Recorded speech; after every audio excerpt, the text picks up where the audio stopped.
Bismillahirrahmanirrahim. Assalamualaikum warahmatullahi wabarakatuh.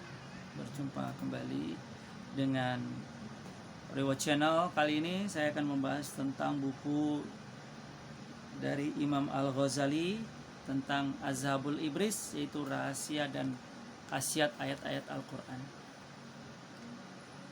Rahasia dan khasiat ayat-ayat Al-Quran. Azhabul Ibris atau rahasia-rahasia dan khasiat ayat-ayat Al-Quran. Buku ini diterbitkan oleh penerbit Kaf, bagian dari penerbit Kaf Media Kreatif, terbit tahun 2018.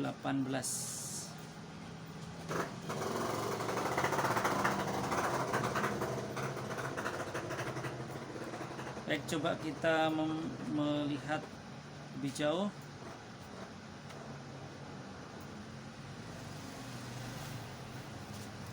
Keutamaan awal surat untuk menghadap pemimpin, penjaga harta, kecukupan, perlindungan dalam keadaan sempit dan menakutkan, menambah rezeki dan keselamatan dalam perjalanan laut dan darat. Keutamaan awal surah untuk menghadap pemimpin, menjaga harta, kecukupan, pelindung dalam keadaan sempit dan menakutkan, menambah rezeki, keselamatan dan perjalanan laut dan darat.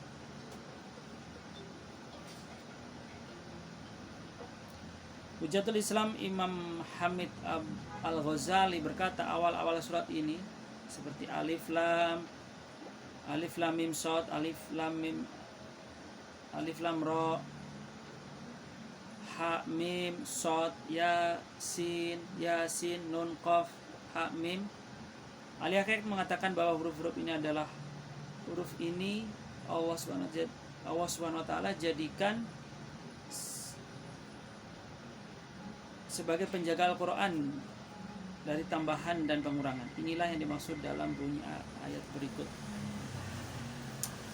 Inna nahnu nazzalna dzikra wa inna lahu lahafizun. Sesungguhnya kamilah yang menurunkan Al-Quran dan pasti kami pula yang memeliharanya. Al-Hijr ayat 9. Seorang ulama berkata bahwa ia pernah menemukan dalam sebuah tulisan yang menyebutkan bahwa Abdurrahman bin Auf Az-Zuhri pernah menulis awal-awal surat ini untuk menjaga apa saja yang dia miliki seperti harta, benda-benda berharga lainnya, dan terbukti terjaga dengan keberkahannya. Kemudian disebutkan pula bahwa Utsman bin Affan pernah berdoa, Allahumma fats ummata Muhammadin sallallahu alaihi wasallam bin nasri wa ta'yidi bihaqqil Qur'an majidi nun wal qalam wa ma yasturun. Ya Allah, jagalah umat Muhammad dengan pertolonganmu dan dukunganmu, dengan haknya Al-Quran yang mulia, dengan nun demi pena dan apa yang mereka tuliskan. Surat Al-Qalam ayat 1. Karena itulah ayat ini menjadi atau memiliki keistimewaan sebagai penjaga jiwa. Diriwayatkan dari Abu Barzah Al-Aslami ketika ia menghadiri tawan Bani Hanifah, ia berdoa, ha mim la yungsorun. Ha mim, mereka tidak akan menolong.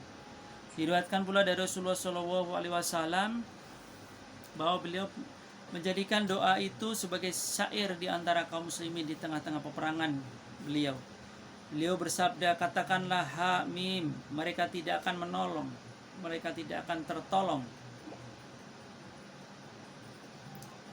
Sebuah syair bahkan memasukkannya di dalam bait sebagaimana disebutkan dalam Sahih Bukhari. Sebuah syair mengingatkanku ha mim dan anak panah siap melesat. Maka dari itu marilah membaca ha mim sebelum maju berperang. Itulah diantaranya khasiat yang terdapat di awal-awal surah yang telah diamalkan oleh para sahabat. Barangkali bisa kita juga mengamalkannya. Kemudian kita lihat halaman 44, menyembuhkan epilepsi. Salah seorang saleh menyebutkan suatu ketika seorang gadis kepanasan, lalu ia kencing di tempat dan tidak biasa untuk kencing hingga akhirnya menderita epilepsi. Maka seorang saleh menghampirinya dan berdoa,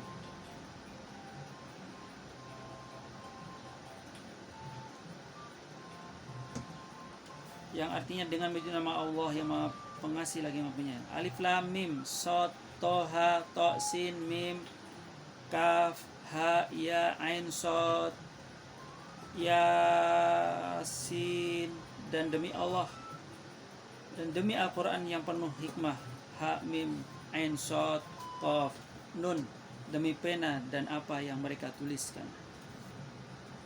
Maka derita itu lenyap dan gadis tersebut tidak pernah lagi menderita epilepsi.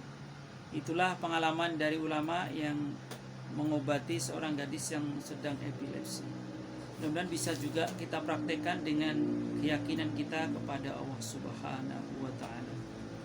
Itulah diantara isi buku ini, Az-Zahabul Ibris, Rahasia dan Khasiat Ayat Al-Quran, yang dikarang oleh atau yang dihimpun oleh Imam Al-Ghazali. Ini bukunya, bisa kita lihat mungkin nanti di perpustakaan maupun bisa menghubungi penerbit tersebut. Percaya tidak, memang Al-Quran itu adalah obat, wa syifa'ul linnas, obat bagi manusia.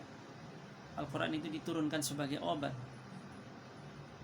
bahwa syifa'ul linnas, bagi orang-orang yang yakin, orang-orang yang percaya bahwa Al-Quran adalah obat. Al-Quran adalah pengobat dikala lara, dikala sedih, dan dikala kita sedang susah. Mudah-mudahan bermanfaat. Kita ketemu di lain waktu. Assalamualaikum warahmatullahi wabarakatuh.